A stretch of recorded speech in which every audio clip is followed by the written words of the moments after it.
আপুনি জানেনে ফেচবুকত যদি কোনোবাই আপোনাৰ একাউণ্ট বা পেজত ৰিপৰ্ট কৰি দিয়ে তেতিয়া ফেচবুকৰ ভিতৰত কি হয়? সঁচা কথা, বহু মানুহে ভাবি থাকে যে ফেচবুকত 10-12টা ৰিপৰ্ট কৰি দিলে ফেচবুক পেজ বন্ধ হৈ যায়। এইটো সঁচা নে মিছা?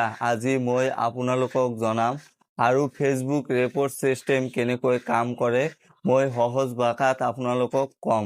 ভিডিঅ'টো শেষলৈ চাই থাকিব কাৰণ শেষত এটা গুৰুত্বপূৰ্ণ টিপছ দিম। প্ৰথমে জানো ফেচবুক ৰিপৰ্ট মানে কি। যেতিয়া কোনো ইউজাৰে ফেচবুকত কোনো পোষ্ট, ভিডিঅ' বা ফেচবুক পেজ বা একাউণ্ট ভাল নালাগে নাইবা ভাবে যে এইটো ভিডিঅ' বা পোষ্টে ফেচবুক ৰুলছ ভংগ কৰিছে, তেন্তে তেওঁ ৰিপৰ্ট কৰিব পাৰে। উদাহৰণস্বৰূপে spam content, fake account, copyright problem, harmful আৰু অপব্যৱহাৰ এইবোৰৰ বাবে ফেচবুকত মানুহে ৰিপৰ্ট দিয়ে। এতিয়া কথা হ'ল ফেচবুকত ৰিপৰ্ট দিলে কি হয়?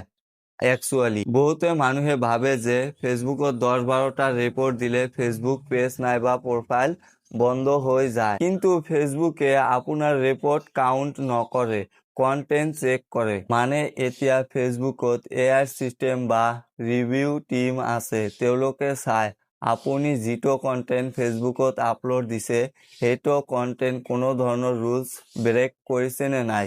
যদি ৰুলছ ব্ৰেক কৰিছে একশ্যন ল'ব, যদি ৰুলছ ব্ৰেক কৰা নাই কোনো ধৰণৰ একশ্যন নলয়। মানে ৰিপৰ্ট বেছি হ'লেও কণ্টেণ্ট বন্ধ নহয়। যদি আপুনি ফেচবুকত ভিডিঅ' আপলোড কৰা, আপোনাৰ ভিডিঅ'ত যদি কোনো ধৰণৰ ফেচবুকৰ ৰুলছ ভংগ কৰিছে তেতিয়া ফেচবুকে আপোনাৰ একাউণ্টত একশ্যন ল'ব পাৰে। যেনে পোষ্ট ডিলিট কৰি দিব, পেজ ৰিচ কমাই দিব, আপোনাৰ একাউণ্ট টেম্পৰাৰী ব্লক কৰিব আৰু চিৰিয়াছ কেছ হ'লে আপোনাৰ একাউণ্ট পাৰ্মানেণ্টলি ডিচেবল কৰিব।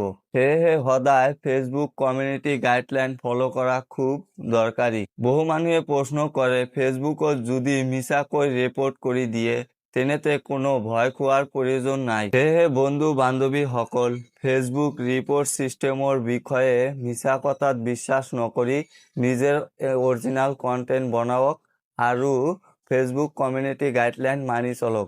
ভিডিঅ'টো ভাল লাগিলে এটা লাইক কৰিব আৰু চেনেলটো ছাবস্ক্ৰাইব কৰি ৰাখিব, কিয়নো এইটো চেনেল বনোৱা হৈছে নতুন ক্ৰিয়েটৰৰ কাৰণে।